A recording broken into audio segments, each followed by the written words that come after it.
2026 బడ్జెట్‌లో ఎడ్యుకేషన్ నుంచి అగ్రికల్చర్ వరకు, ఏఐ నుంచి టెలికాం వరకు దేశం ఫ్యూచర్ ప్లాన్ ఇదే. ఈ బడ్జెట్‌లో ఎడ్యుకేషన్ రంగానికి పెద్ద బూస్ట్ ఇచ్చారు.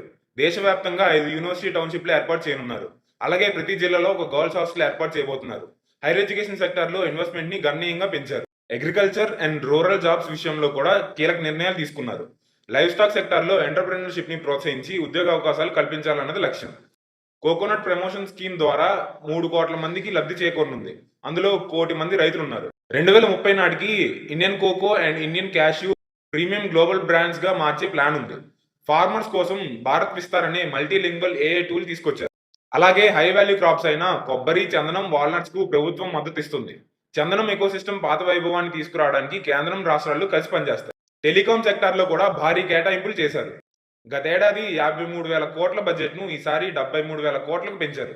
ఈ నిధులు Bharat net, BSNL, spectrum network rollout కోసం ఉపయోగిస్తారు. ఈ బడ్జెట్‌తో వికసిత్ భారత్ వైపు అడుగులు పడనున్నాయా? ఇంకా ముఖ్యమైన విషయాలు నేనేమైనా మర్చిపోయి ఉంటే కింద కామెంట్ చేయండి.